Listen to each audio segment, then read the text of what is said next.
Welcome back. So I have with me now, I have Jayne Morris and also Sally Austin. Hello ladies. Hi. So nice to see you. Great to see you too. It's lovely seeing the place getting cleaned up like that, isn't it, guys? Very relaxing. You enjoy it, don't you? I do. I like the fact that it's someone else's mess. Oh yeah, but yeah, that's the thing. Sometimes it must be quite hard. I mean, I can sort of help out a friend and family members, but I don't know if I could do that for other people. I do enjoy it sometimes. Yeah, it's nice. No, it's inspiring. I think when you see the end result and the person really feels that much lighter and brighter because they've let go of everything. So. Now, why does clutter drain people? Because it does, doesn't it? When people have lots of things around them and they, things that they don't need, why does it drain someone's energy? Well, I think it's not just the things and the fact that there's no space and their minds then almost can't find space to think, but it's the fact that I think I was saying a little bit about this to you before we came on the show, but even if there's things in the environment that frustrate the person or they don't like, it's the fact that every day they're seeing those little things and the cumulative effect of all those little niggly bits start to really irritate people. And then they just feel down in general because there's all this stuff in their surrounding that they hate. But obviously it's good to start off first of all, because there's lots to decluttering, isn't there? So it's very good I think the obvious place to start is with things, physical things. So things that you don't need, old stuff that's just there, broken things. So that's the best place to start, isn't it, before doing anything else? Yeah, it's just the deeper rooted issues and thinking that has manifested itself as physical accumulation of things. That's when it gets more challenging, because then it can be to do with sort of sentimental value that's been attached to things, and then people find it really hard to let things go. Or for the majority of my clients who are burning out, it's because they overdo at work, they overcommit themselves in relationships and in other activities in their lives, and they end up with no time left to actually regularly declutter their home. So like our Lizzie that does it every 2 months, she said. Exactly. I think that's good though. That's great. It's I great mean, it's better to kind of have have it as a regular. Yeah, you'd be great effort. You should love it. All right, so I've found this brilliant article on the internet, and it was titled like 38 things to declutter from your life right now. And I'd like to read some of it and get your take on it, ladies, because I found it really interesting. And some things, it's talking also about sort of setting goals for your future as well, and doing different things for your future. So they're saying, obviously, to start off. Oh, by the way, it was Denise Duffield Thomas that wrote this article. And she said, like I was saying earlier, declutter the obvious stuff first of all. So get or your kitchen, get rid of anything that's mouldy, because believe it or not, people do sometimes keep mouldy things in the fridge and stuff. So get rid of all those kind of things, clothes that are stained or ripped and all those kind of things. Just get them out. Then she's saying when you've done that, then you get kind of that boost of energy because you feel so proud of yourself that you've done it. Then you get that energy to then start looking at the things maybe that you bought. Say for example, you bought things just because you could afford them. It's not really something that you actually liked, but you just bought things because you thought, I can't really afford anything else right now, so I'll make do with these things. What do you think about that, Sally? I could, if I go back just a bit. Yeah. Do you know what? I'm already put slightly on the back foot by the article, by the fact that it's 38 things. There's probably loads more. Because that's sort of cluttery in itself. I kind of think, oh my word, where are we going to go with the other 35? It does make entire sense, and I can see that point, and definitely a bit of success gives you sort of energy, doesn't it? It's a sort of virtuous circle. So you succeed, you feel more confident, you've got more energy to try again, to take a risk. So yeah, definitely. But gosh, where's it going with the other 35? So you know what, they are. I'm going to have an empty house. Are quite interesting. I'm not going to go for all 38 because it's just way too many. But I'll just pick out some of the really good ones. But something interesting as well that the article was saying was, like, for example, if you want to maybe upgrade your life and have better things in your life. So say for example, you have an old pair of jeans and you just normally wear that pair of jeans all the time for sort of just everyday stuff, and then you've got like your special pair of jeans, sort of maybe the more expensive one that you just wear for special occasions, or maybe if you're going to go out anywhere. So instead of keeping that nice one, wear that as your everyday jeans, and then it's like you start to kind of upgrade your life and you start to set higher goals for yourself. And it's something very small, it's just clothing at the end of the day, but I think it starts to set a standard. That is if you want to kind of upgrade things. I thought that was really interesting. Yeah. Do you think? No, I think absolutely. I think quite often, actually, my husband's really good at this, sort of saying to me, you know, you've been wearing that same top now for ages. You know, I think it's time to get rid of it and get something new. And it does. It feels good to sort of put something on that feels a bit of a treat, and then it helps you to then more regularly up level things. And I think it goes against everything I remember when I was a child. My mum keeping things for, like, what do they call it, Sunday best, you know? Yeah, it's true. Just wear your Sunday best every day. Why not? But yeah, exactly. Feel nice every day. Well, in play clothes, I don't know if you had the same. So you've got your Sunday best, but you've also got your play clothes, which in my case was hand-me-downs from my two brothers, and they'd be the jeans with the patches on.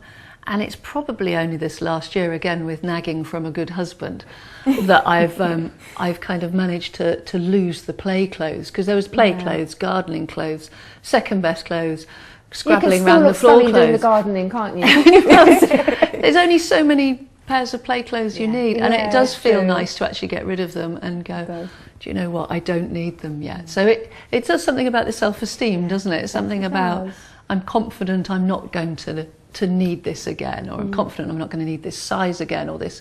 I mean, for me, I come from. Oh, that's another thing, isn't it? When you're like, oh my god, if I put on a bit of weight, I better just keep these trousers just in case I put on the weight.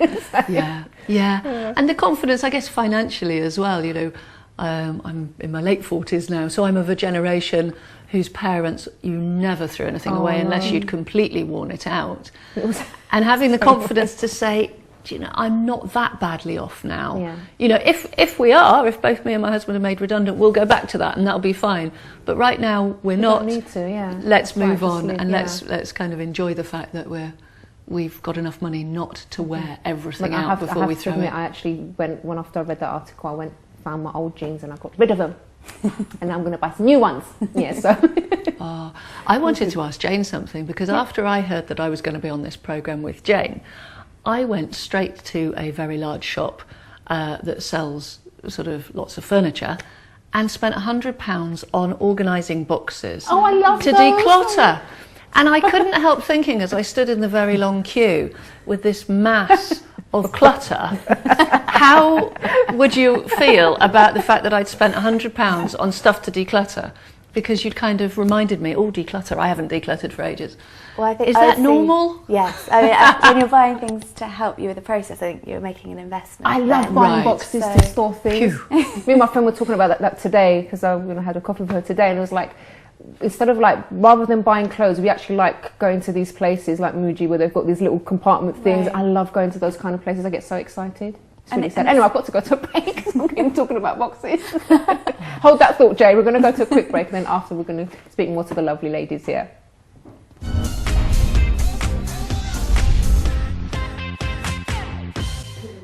Welcome back to our show today, and we are talking about things that you just don't need in your life and you should take out as soon as possible, because it will make your mind clearer to do things. Right, okay, so let's go you had something to say before the break, and I interrupted. Do you remember what it was? Oh yeah, no, it's just on the topic of buying things to help you to declutter. So Sally mentioned about buying boxes, presumably to sort your stuff into, right? Yeah. And I think it's an investment because you can then use them again. But equally, I think if you can get space-saving bits and pieces that help to make your environment look more serene and kind of simplistic, but you've still maybe got the things you need. You can't throw them away.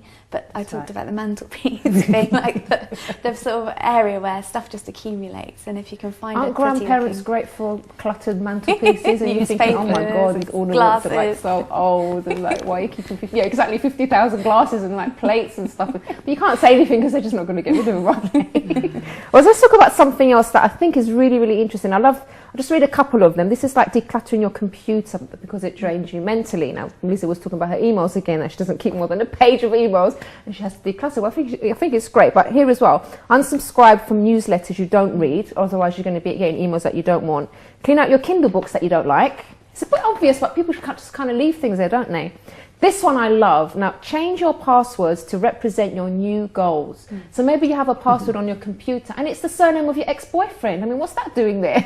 It just brings up old memories, maybe painful memories, and why not just change it and put something that's true? If you put parcels that represent your goals, you're more likely to be thinking about them all the time and looking forward rather than looking backwards. I think that's a fantastic point, isn't it? Every January I choose a word for the year that inspires me, and then I use that as my password and just tweak it with a few numbers, so it's always different for different things. But the thing on relationships that's quite a big one actually, a lot of people I work with where they've really become quite exhausted in their lives and drained, and that has an effect on their relationships. And quite sadly, a lot of people who are burning out, they end up splitting with a partner because it takes its toll.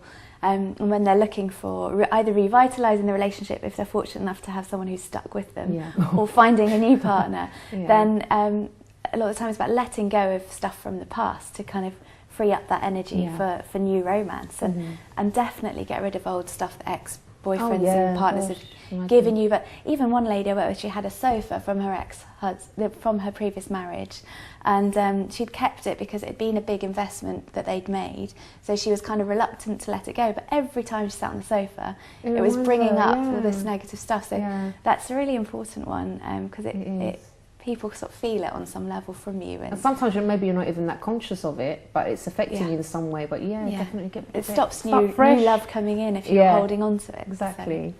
Let's see, this is something else. Obviously you know about cleaning up your computer. Clean up your Facebook news feed and hide people who are constantly negative. Yes. Get rid of them. You don't need them there. This one as well, this one's decluttering even people, which is kind of what we mentioned as well.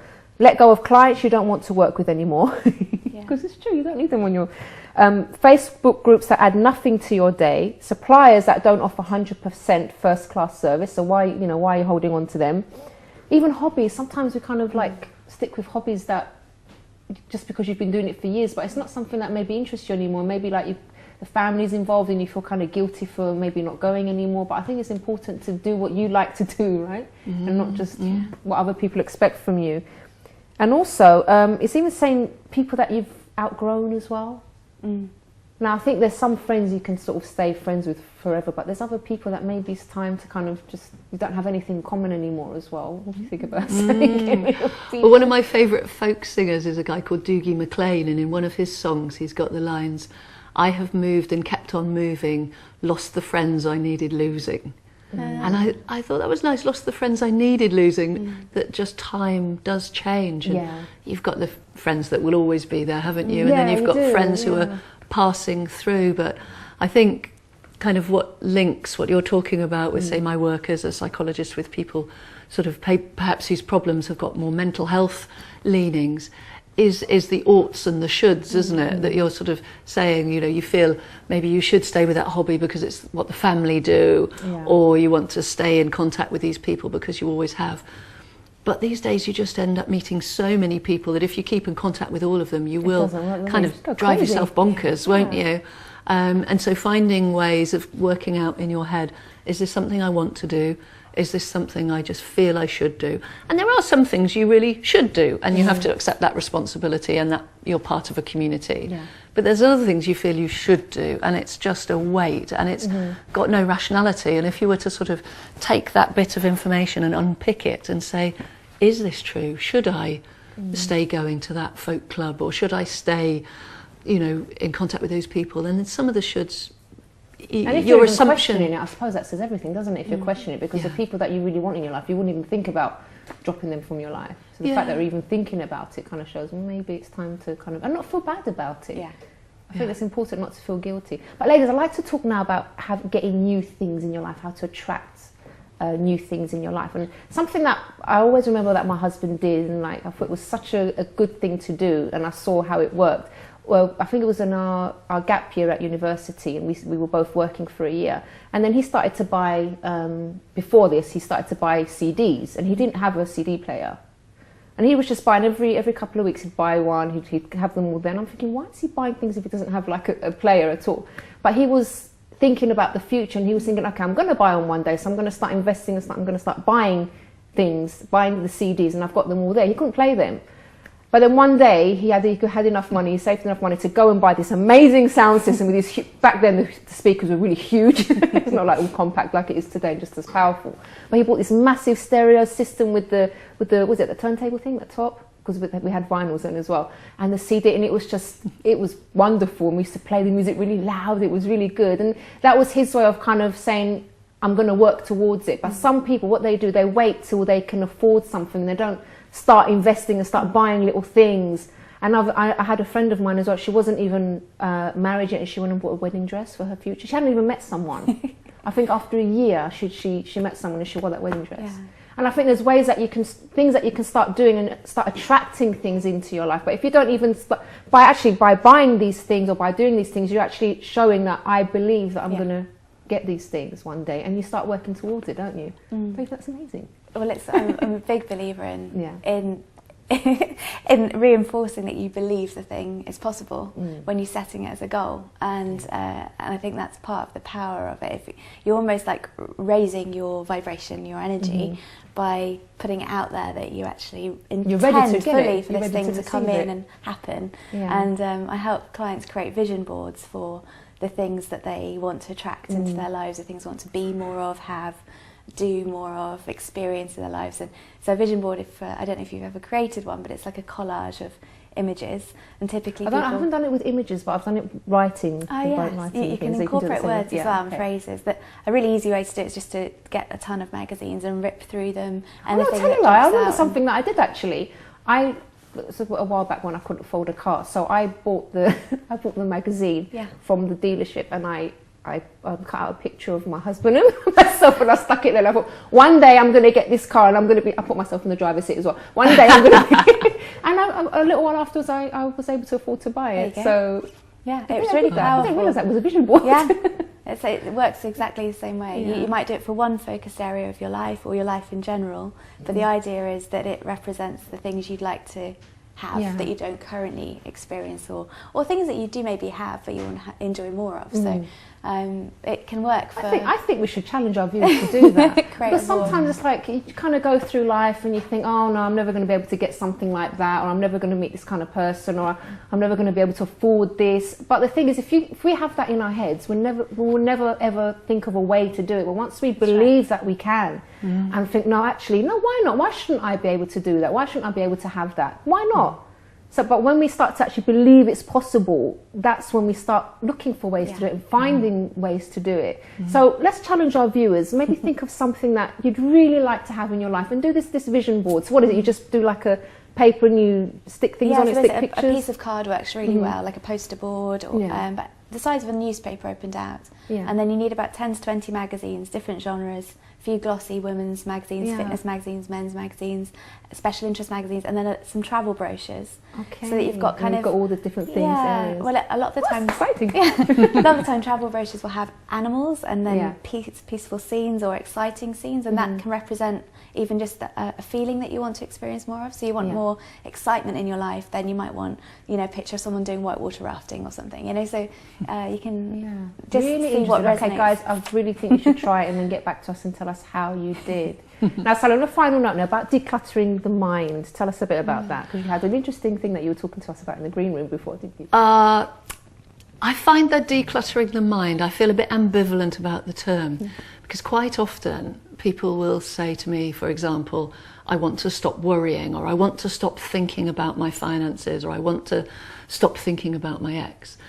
But what they do in trying to stop thinking about it, they actually think about it more. So if I say to you guys, don't think about flowers, whatever you do, do not think about flowers, then the only thing you're going to think about is flowers. So if you're lying in bed with a worry about your finances and you're saying, don't think about finances, don't think about finances, you are completely filling your head.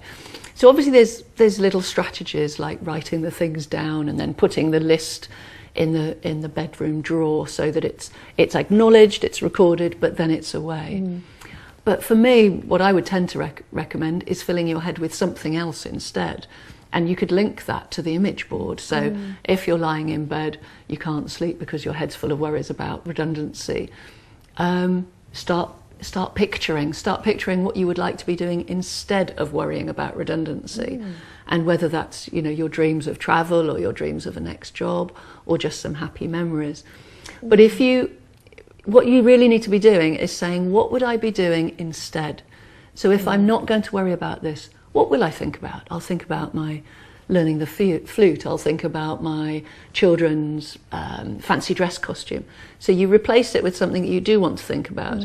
And I love that idea of an image board, because that fits sort of the way you describe it is of an energy and a spirituality almost. From my end, it's exactly the same actions, but we could explain it from a neurological point of view or a neuropsychological point of view. So if, for example, one of us starts dating a man with a yellow car, you go from thinking, there's so few yellow cars around, I'll easily spot him, to suddenly there's yellow cars everywhere. So once you've cued your attention system, it starts spotting them everywhere, and your vision is increased and you're ready to notice things. So if, for example, I said to you, oh, I would love to own a horse, on the way home, if I go past a sign that says horse to rent or borrow, I'm going to notice it. Whereas if I hadn't said that out loud, I would have gone on the train straight past that notice. So you're cueing your attention. So by letting yourself know, I would like that holiday, or I would like to feel excited, or I would like to own that car, and saying them out loud, you're cueing your attention. And so the moments when you're awake in the night because you've woken up, get yourself thinking about something nice. And it's not to say that you're not going to deal with the issues, because you are going to deal with the problems, but at least you've got some goals, you're working towards something that's going to make you even want to deal with and get rid of any of the issues and the problems that you're going through. But ladies, we've run out of time. There's so much to talk about. This stuff's so interesting, isn't it? But I really hope that's helped our viewers. Thank you so much, both of you were great as usual. Thank you. And I hope to see you again soon. You're very welcome. Do join us after the break, because we're going to be speaking about more self-development tips with Chris Brown.